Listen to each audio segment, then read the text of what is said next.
On your marks. Você tem dentro do seu corpo uma máquina prodigiosa. 13 vezes por minuto, 24 horas por dia, ela capta oxigênio do ar e entrega ao sangue, que transporta esse gás vital para cada uma das 60 trilhões de células que existem no seu corpo. Essa máquina não precisa parar para manutenção. Faz sua própria limpeza e se ajusta enquanto trabalha. Sem ela, você morreria em questão de minutos. Explore os caminhos do ar em super interessante coleções O Corpo Humano.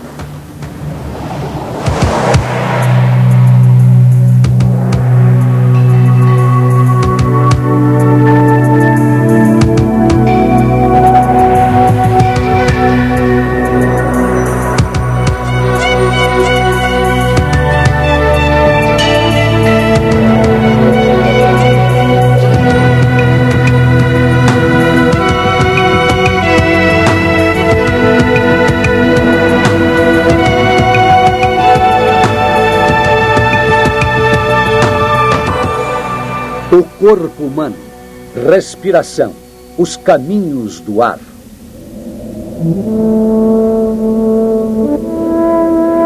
Ao longo da história, a respiração sempre esteve ligada aos mistérios da vida e da morte.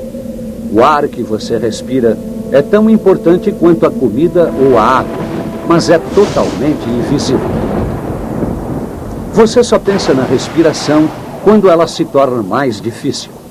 Sem a quantidade suficiente de oxigênio, o seu corpo deixa de produzir energia e você desmaia, ou pode até morrer.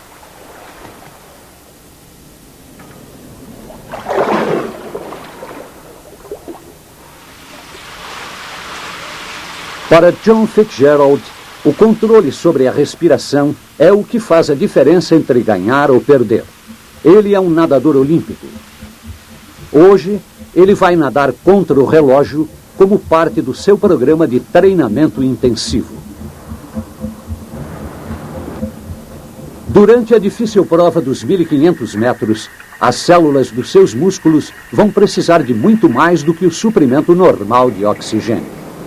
Os músculos estão em boa forma, mas o fator decisivo são os pulmões.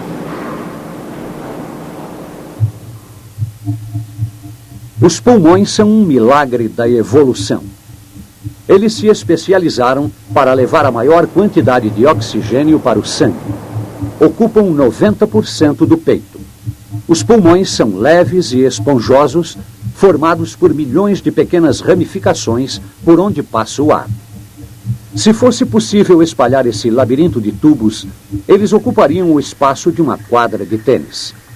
Apesar disso, eles pesam apenas pouco mais de 1 quilo. Os pulmões estão repletos de vasos sanguíneos que absorvem oxigênio do ar.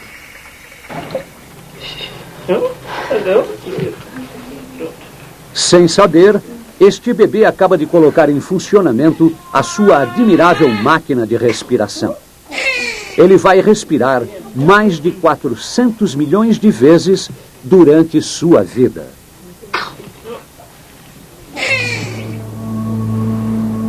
Quando você inspira, os músculos situados entre as costelas levantam a caixa torácica.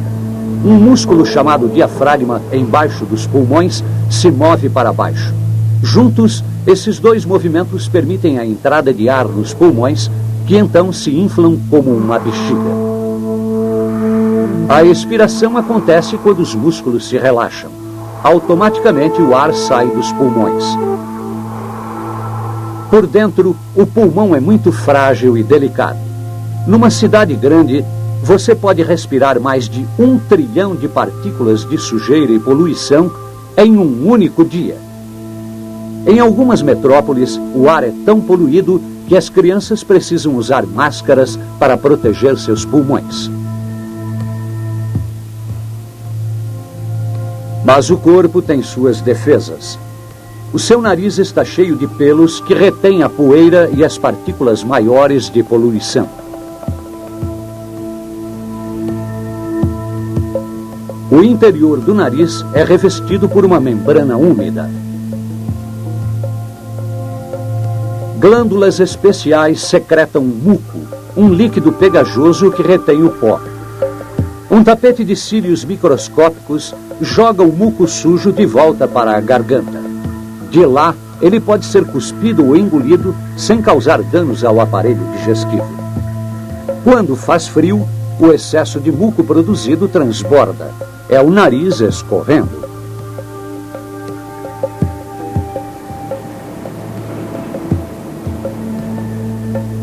O sistema de defesa dos pulmões tem um ponto fraco.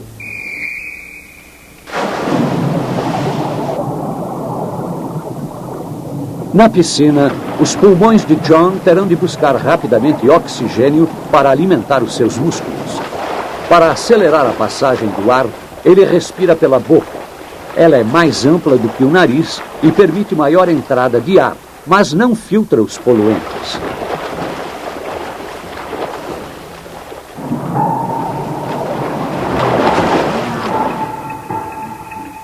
As passagens da boca e do nariz se juntam atrás da garganta, acima da laringe, onde estão as cordas vocais.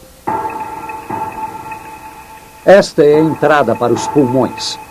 Ela é protegida por uma dura saliência, a epiglote, que evita com que a comida ou a água desçam pelo lado errado.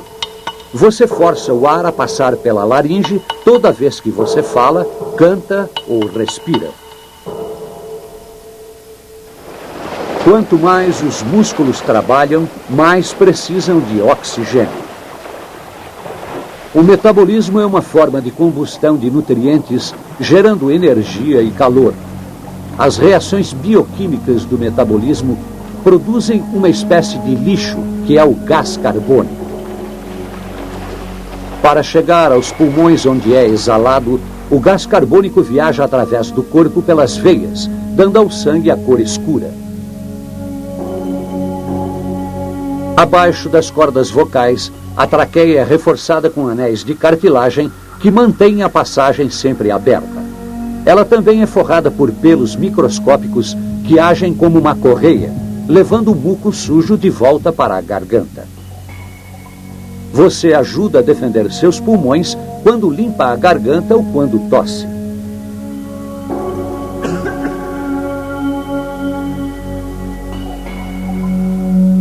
Os pulmões têm outras utilidades, além de manter os seus donos vivos.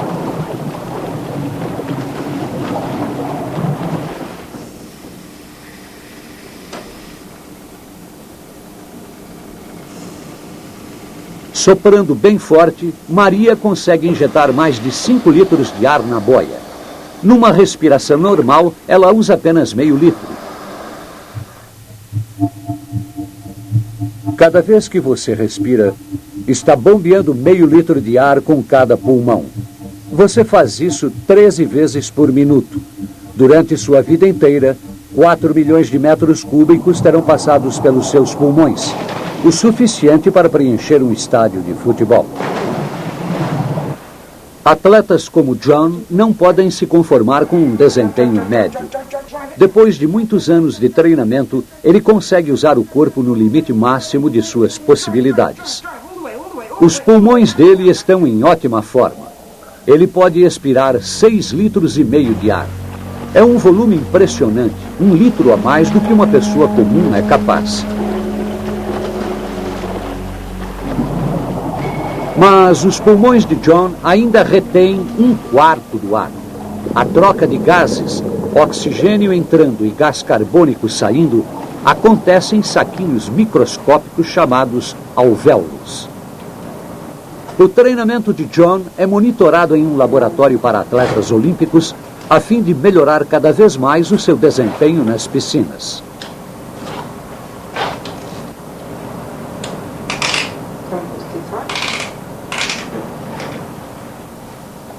Um computador analisa os dados do seu corpo, o seu batimento cardíaco, a potência de seus músculos e, principalmente, o seu consumo de oxigênio. 3, 2, 1, go.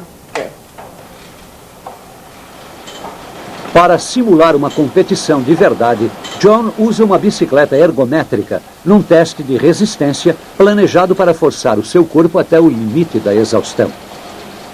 Esse teste está sendo cuidadosamente monitorado por cientistas que o preparam para disputar uma medalha olímpica.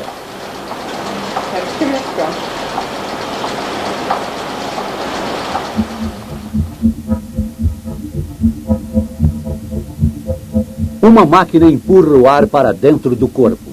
Ele segue em direção aos pulmões pelo labirinto de tubos do sistema respiratório. As passagens de ar se dividem várias vezes até as menores ramificações.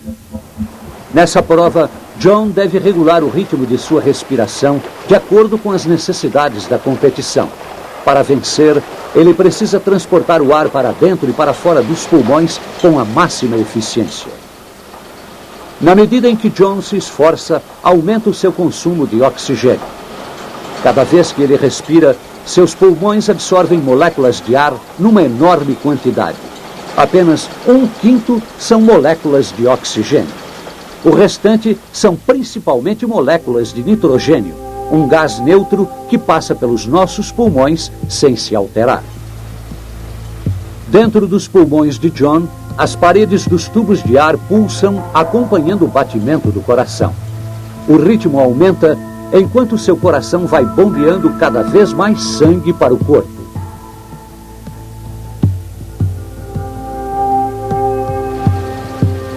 O oxigênio é retirado bem depressa do seu sangue, que supre todos os músculos. O sangue de John chega aos pulmões faminto por oxigênio.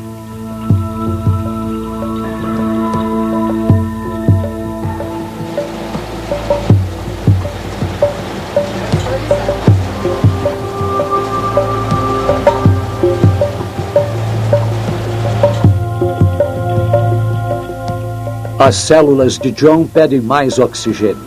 Ele está sofrendo dores. Só as instruções do cérebro o mantêm ativo. Este controle mental é que faz a diferença entre um atleta comum e um grande atleta.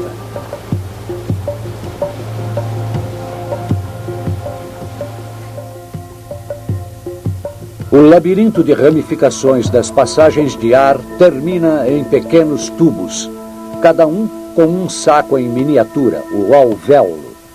Temos 300 milhões de alvéolos.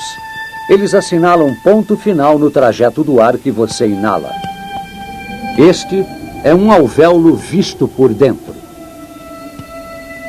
Ele mede cerca de 0,2 milímetros e suas paredes são muito finas. Por isso, o oxigênio consegue passar através delas, penetrando os vasos sanguíneos vizinhos.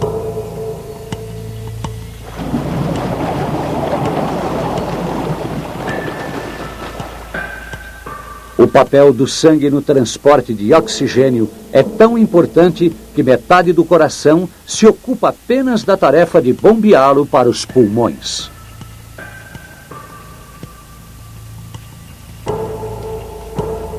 Uma intrincada rede de pequenos vasos sanguíneos leva o sangue sem oxigênio para os alvéolos.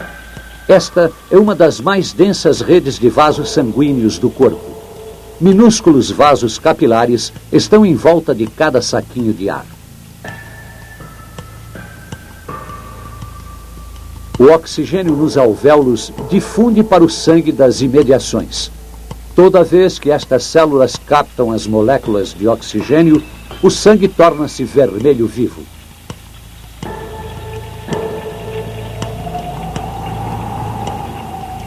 Para aderir bem aos glóbulos vermelhos do sangue, o oxigênio precisa da ajuda de uma substância química existente nestas células, a hemoglobina. Em cada glóbulo vermelho existem 280 milhões de moléculas de hemoglobina.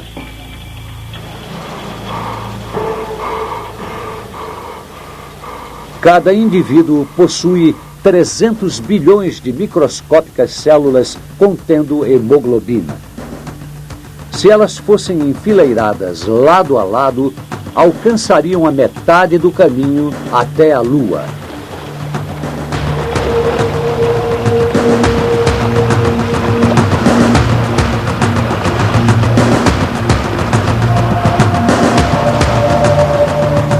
John joga todas as forças na busca dos limites do corpo. Enquanto isso, suas células pedem mais e mais oxigênio. O sistema circulatório tenta ajudar, levando os glóbulos vermelhos mais depressa. Estes pequenos e flexíveis discos parecem rosquinhas com um buraco no centro.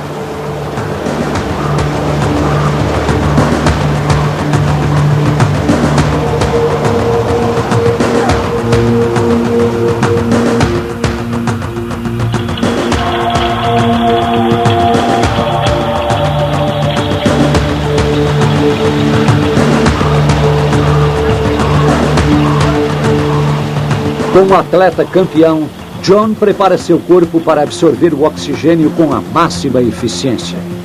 Neste teste, sua absorção de oxigênio chega a 25 vezes o nível normal.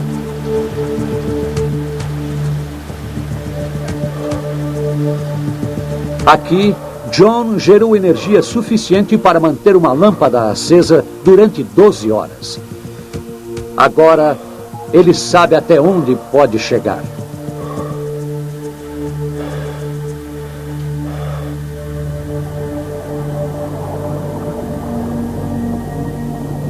Quando o combustível dos músculos de John se misturam com o oxigênio, surge um produto residual, o gás carbônico.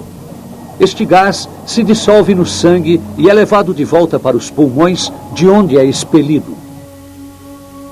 O gás que você exala é 100 vezes mais rico em gás carbônico do que o ar existente ao seu redor.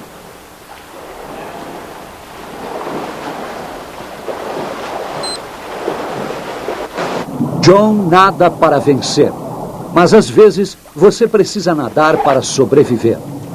O corpo humano só retém uma limitada quantidade de oxigênio nos pulmões e na corrente sanguínea.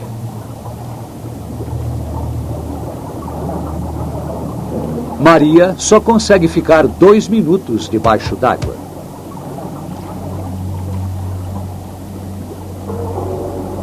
Ela precisa usar todo o precioso oxigênio estocado em seu corpo.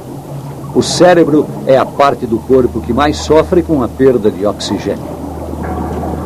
Você pode sobreviver vários dias sem comer ou beber, mas sem respirar, você morre em minutos. Raramente alguém pensa sobre a respiração, mas ela é diretamente controlada pelo cérebro. Quando você exercita os seus músculos, cai a quantidade de oxigênio no sangue. Ainda assim, o corpo não monitora os níveis de oxigênio. Em vez disso, ele controla o nível de gás carbônico, o subproduto do metabolismo. O gás carbônico dispara um alarme na base do cérebro, estimulando automaticamente os nervos que controlam os músculos do peito e o diafragma. Por um curto período de tempo, você pode anular conscientemente o reflexo respiratório, mas ninguém consegue se asfixiar segurando a própria respiração. Você pode até perder a consciência, mas um reflexo automático faz os pulmões voltarem a respirar. É próprio da natureza humana tentar ampliar suas possibilidades. Um snorkel ajuda você a respirar na água, mas ele é útil apenas quando você está perto da superfície. Mergulhando mais fundo, com a pressão da água em cima do peito, os músculos não são fortes o bastante para expandir os pulmões. Você não consegue respirar no fundo de uma piscina, mesmo com um snorkel de 4 metros. Esta mergulhadora resolve o problema usando um tanque de oxigênio. O tanque abastece os pulmões dela com ar a uma pressão equivalente à da água ao seu redor.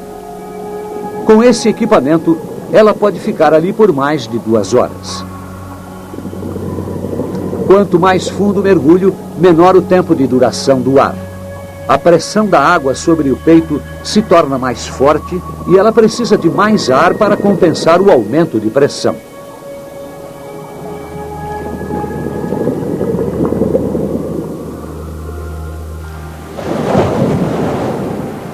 Mergulhadores podem trabalhar a 300 metros de profundidade, onde a pressão da água é muito grande. Nas grandes altitudes acontece o contrário. A pressão do ar é menor do que a normal. Nem por isso é mais fácil respirar. Viajantes também enfrentam problemas devido à falta de oxigênio. O corpo responde produzindo mais glóbulos vermelhos para compensar a oferta escassa. Depois de algum tempo, os seres humanos podem se adaptar e viver a 5.000 metros de altura.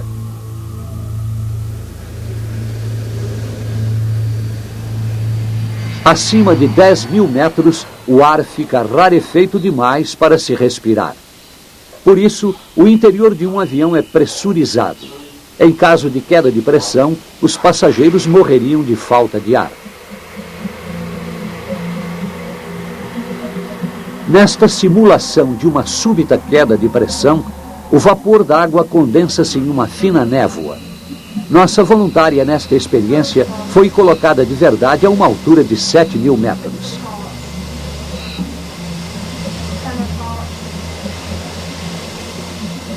O objetivo da experiência é testar a agilidade mental da voluntária. Ela precisa identificar a pilha de cartas na frente dela. Apesar de achar que está bem, ela começa a cometer erros apenas 1 minuto depois de começar.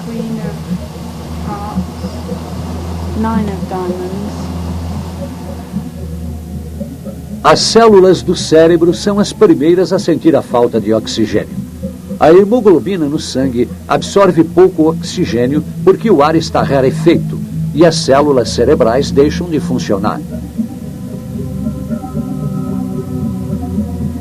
A parte superior do cérebro responsável pelo raciocínio é a primeira a se deteriorar quando falta oxigênio. Mas o tronco cerebral, que cuida das funções vitais do corpo, mantém a respiração e os batimentos cardíacos pelo máximo tempo possível. Antes que a voluntária fique inconsciente, ela recebe oxigênio puro como se estivesse num voo de verdade. Nesta simulação, a pressão da sala é diminuída para mostrar como a altitude chega ao ponto de provocar a fervura da água. Numa pressão equivalente a 20.000 metros acima do nível do mar, o sangue de qualquer pessoa ferveria. Uma roupa pressurizada com seu próprio suprimento de ar é essencial para a sobrevivência em extremas altitudes, principalmente se o cérebro tem de trabalhar rápido e tomar decisões de vida ou morte. O espaço é o máximo que se pode imaginar em matéria de falta de ar. Num ambiente de vácuo quase total, um traje espacial proporciona todas as condições de sobrevivência existentes na atmosfera terrestre. Uma pressão confortável, oxigênio em abundância e elementos químicos capazes de absorver o gás carbônico que sai dos pulmões. John já está quase completando seus 1.500 metros na piscina. Seu corpo está no limite e ele parte para o trecho final.